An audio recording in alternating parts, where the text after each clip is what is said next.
ถ้าสติภายในนี่เขาเรียกว่าเห็นกายในกายเห็นเวทนาในเวทนาเห็นจิตในจิตเห็นธรรมในย้ำเข้าไปอีกนะขั้นสติภายในขั้นสติภายนอกเนี่ยเห็นอริยบทเห็นยืนเห็นเดินเห็นนั่งเห็นนอนก้มเงยเลี้ยวซ้ายแลขวาอันนี้สติภายนอกก็ได้คือกันบ่แม่นบ่ได้เป็นคือกันเกิดคือกันเพราะสติหลายขึ้นก็เป็นสันสติเพราะหลายขึ้นเป็นหาสีท่านเป็นปัจจุบันแล้วก็ว่างรุดพ้นไปก็เป็นคือกันแต่ว่าเขารู้ว่าบ่คือกันนะเขารู้สิผิดกันนะสติภายในถ้าสติภายในเห็นกายในกายเวทนาในเวทนาเห็นจิตในจิตที่ทำนี่ถ้าสติพวกนี้เกิดปุ๊บความรู้เสียหลายกว่าพวกสติภายนอกอีกอันนี้เขาว่าสายอภิญญา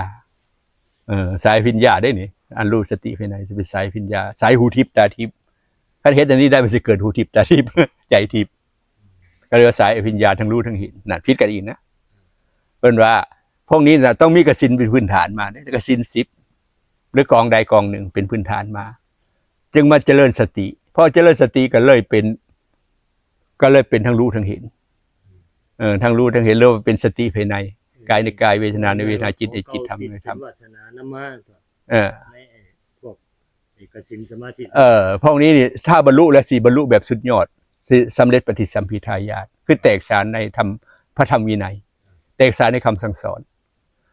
แล้วก็แตกฉานทั้งโลกพร้อมทั้งโลกก็แตกฉานเมืองออกเบื้องเลยเศรษฐกิจการเมืองสังคมชีวิตเราจะมองออก